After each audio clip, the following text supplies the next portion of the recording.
Every so often, you'll go through a period in your life. You will see yourself as a failure because you don't see yourself operating in the way that you dreamed that you would. The pressure in your life right now has a purpose. It's not crushing you. It's pushing what's on the inside of you out. It shows you who you are. It's how you find out what's on the inside of you. I want to remind y'all of the power of the mind. You can think your way into stress. You can think your way into misery, frustration. But if you change your mind, it'll change your life. You just have to decide in your mind what you want it to be. You just have to wake up. You just have to break that negative spirit. You have to break through. There is nothing more practical than developing a vision.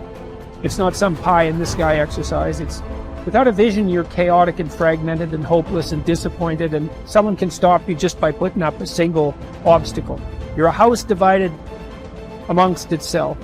You have no forward movement. You're not enthusiastic, and that's to be filled with the Spirit of God, by the way. And your life is a sequence of disappointments and frustrations and tragedies, and you're a leaf blowing in the wind. And that is not what you're called to be.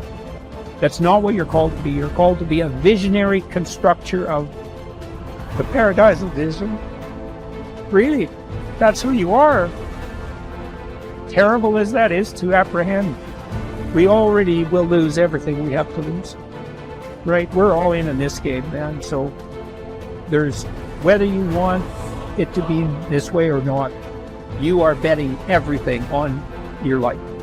You don't know what you've got until all hell breaks loose. You don't know what you can take until the pressure is applied to your life. You don't know what you can endure until people stab you in the back and walk away from you. You don't know how much courage you have until you've been under fire and under struggle and under tribulation.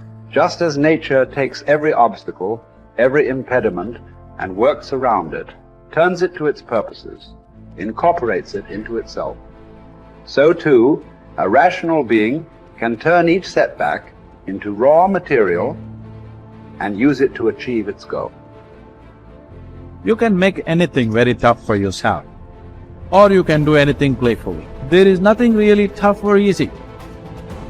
It is the way people experience it that something becomes very tough or something becomes a joyful process.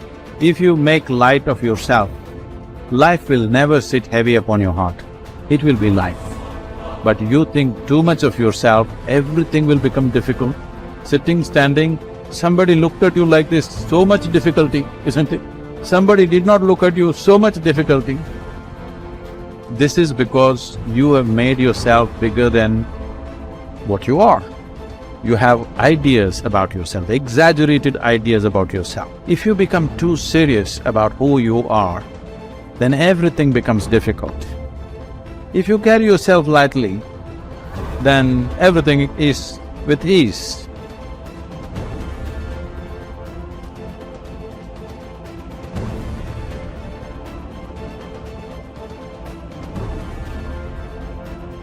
There's two great words of antiquity everybody should learn. Here they are, one's positive and one's negative. Here's the positive word from antiquity, behold. That's the positive word. Behold the possibilities, behold the opportunity, behold the future and give it design. Behold and look at the chances you've got. Behold, spring has come. Behold, the day has arrived.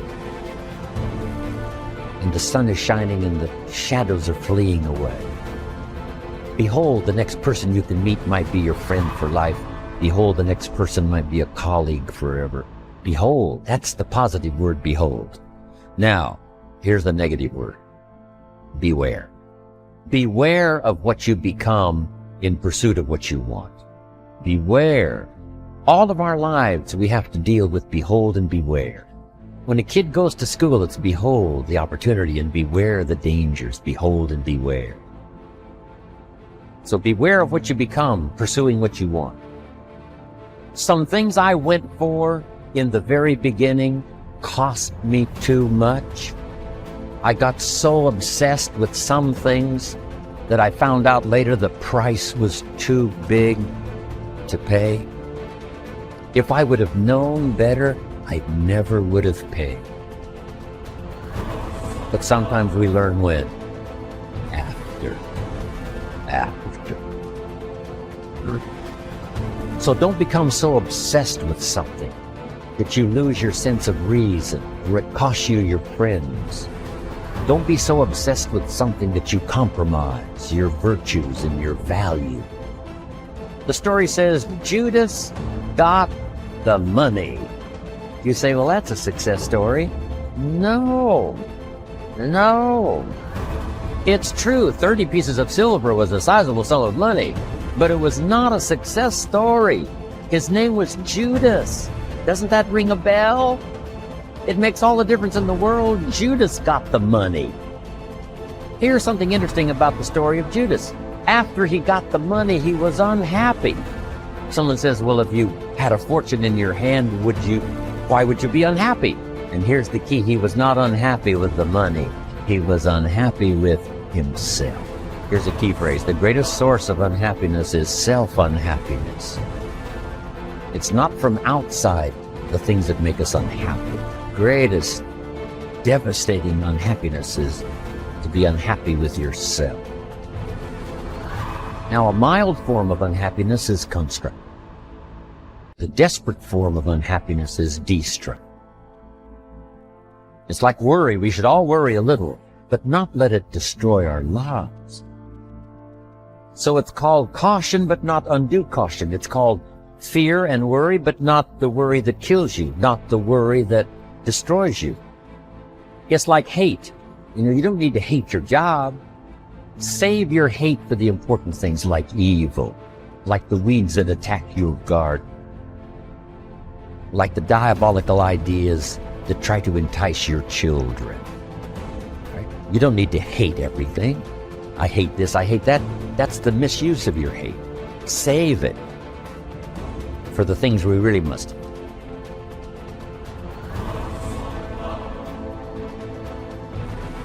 How long are you going to wait before you demand the best for yourself and in no instance bypass the discriminations of reason? You have been given the principles that you ought to endorse, and you have endorsed them. What kind of teacher, then, are you still waiting for in order to refer your self-improvement to him? You are no longer a boy, but a full-grown man. If you are careless and lazy now and keep putting things off and always deferring the day after which you will attend to yourself, you will not notice that you are making no progress, but you will live and die as someone quite ordinary. From now on, then, resolve to live as a grown-up who is making progress, and make whatever you think best a law that you never set aside. And whenever you encounter anything that is difficult or pleasurable or highly or lowly regarded, remember that the contest is now. You are at the Olympic Games. You cannot wait any longer, and that your progress is wrecked or preserved by a single day in a single event. Success is both a journey and a destination, isn't it?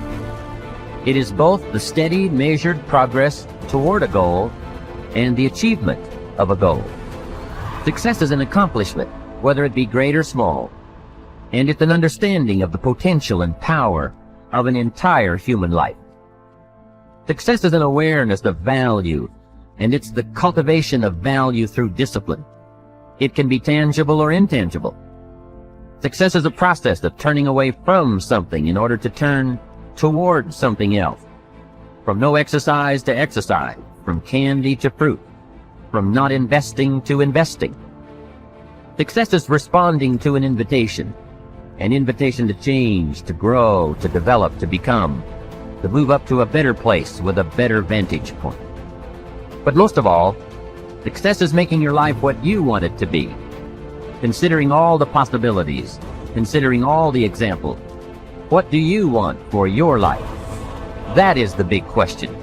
Remember, success is not a set of standards from our culture, but rather a collection of personal values, clearly defined and ultimately achieved. Success is your better life for you, the design you give it, the dreams you accomplish, making your life what you want it to be for you That is success.